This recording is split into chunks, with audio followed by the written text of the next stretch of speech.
여의도 타임즈 시간입니다. 개장 전에 아침에 나온 증권사 리포트 두 종목을 선별해서 말씀드리도록 하겠습니다. 두 종목 다 이후에도 실적은 괜찮을 거라고 하는데 그 이유를 만나볼게요.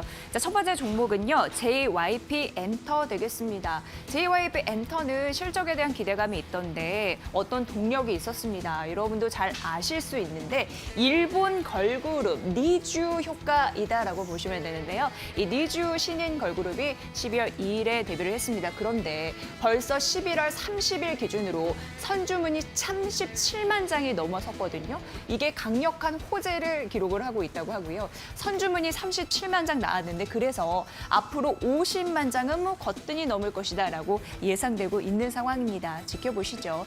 자, 우선 어떤 상황으로 기록을 경신하고 있는지 구체적인 자료를 제시해 보도록 하겠습니다.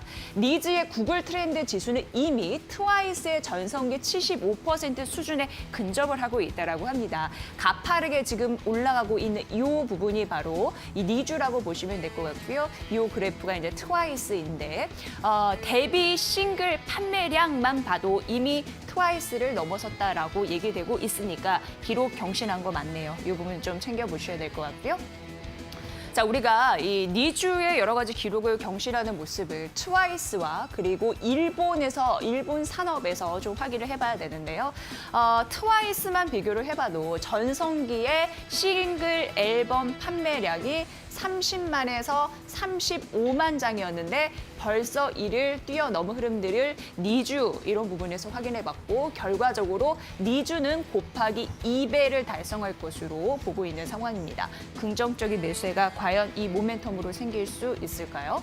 자, 지금 10월 누적 싱글 앨범 그 순위를 좀 말씀드리는데 이거 뭐 크게 뭐 좀 활용을 하시면서 지금 이제 니쥬 같은 경우에는 탑 6 정도에 해당이 된다고 합니다. 근데 앞으로 한 2년 후 정도면 탑 3까지 올라갈 가능성이 있고 이게 판매량 같은 경우에는 한 70만에서 100만 장 정도 바라보고 있다고 합니다. 가파른 매출 성장세 이런 부분도 눈여겨보셔야 될 것 같고요. 자, 일본에서는요, MD와 기타 매출, 그 음반 매출이 곱하기 4라고 합니다. 이게 무슨 얘기냐면 이게 일본 시장에서 음반 매출이고요.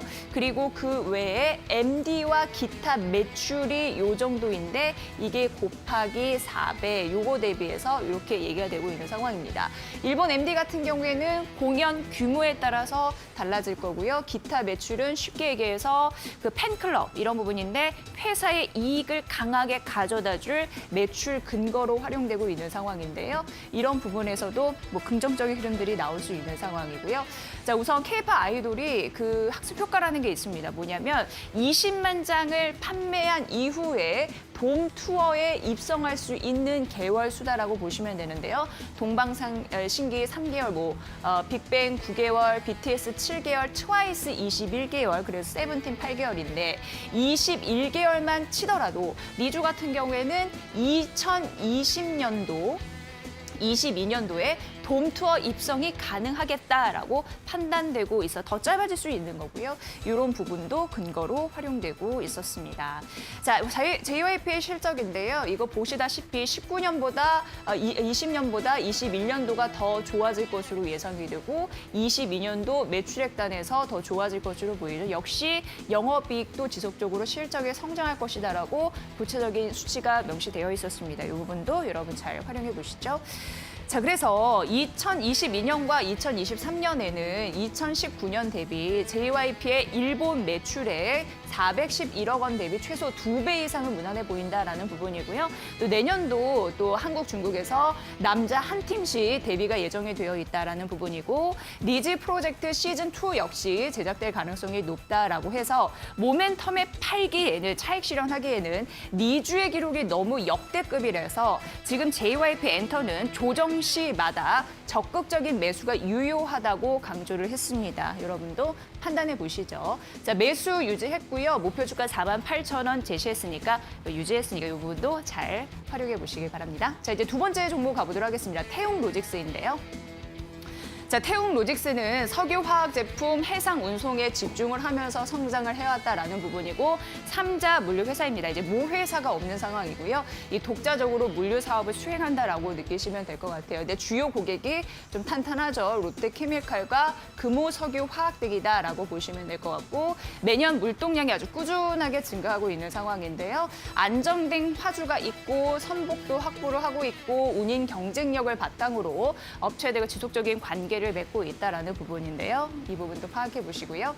자, 지금 태웅 로직스의 사업부 매출 비중을 보면은 국제 물류가 가장 큽니다. 자, 그리고 CIS 물류 그다음에 프로젝트 물류, 기타 물류 부분으로 이 매출액의 비중을 좀 차지하고 있다는 좀 기억을 해보시고요.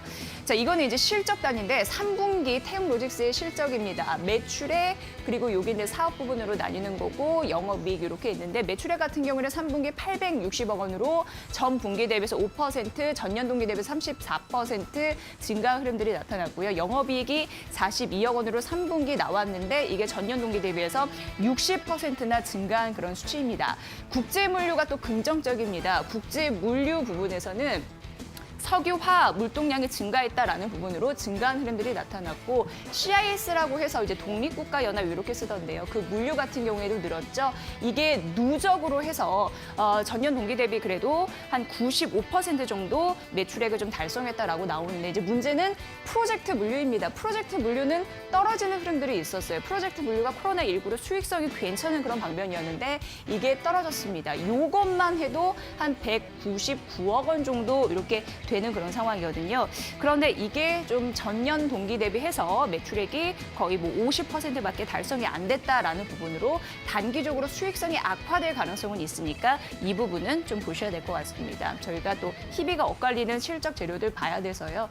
자, 그러면 20년도 같은 경우에는 국제 물류는 오르고 CIS 물류도 오르는데 프로젝트 물류가 떨어질 가능성이 있어서 단기적인 악재다 이렇게 보시면 될 것 같습니다. 하지만 이 증권사 리포트는 큰 문제는 없다라고 얘기를 하고 있는 상황이고요. 자, 운임과 용역비, 운송 조건을 고려해서 원가를 산출하고 이를 근거로 해서 각 지역별로 화주가 발행하는 운송 계약건에 입찰하게 된다라는 부분으로 조금 더 얘기를 해드린다면 운임 이게 또 중요합니다. 근데 지금 운임 주수가 9월 이후에 가파르게 오르는 흐름들이 있는데 55% 급등을 했거든요. 경기 회복에 대한 기대감도 있고 뭐 공급이 없다 보니까 이런 부분은 운임이 오르고 있는데 이 기업 입장에서는 화주들에게 운임 지수 올랐다고 해서 부담을 전가하는 게 좀 미흡하다고 하고요. 원가율에서는 좀 높아지기 때문에 일정 부분 좀 단기적으로 부담을 가질 수 있다라는 가능성도 언급을 해 주셨습니다. 이 부분도 확인해 보시고요. 하지만 향후 운임 지수가 안정이 되거나 서서히 하락하는 국면이 왔을 땐 또 시그널이 반전이 된다고 합니다. 오히려 동사 수익성을 제고시킬 전망이라고 해서 큰 문제는 없을 것이다. 그러니까 투자 의견을 바꾸진 않았으니까 이 부분 참고해 보시고요. 한편 올해 동사의 운송량은 화학 제품 물량 증가에 힘입어서 긍정적이다라는 부분 나타나고 있으니까 여러분 이 부분도 잘 확인해 보시면 될 것 같습니다. 자, 앞으로도 실적이 좀 안정적으로 변화할 수 있는 가능성을 갖고 있다고 합니다. 태웅 로직스와 JYP 엔터 말씀드렸습니다. 여의도 타임즈 시간이었습니다.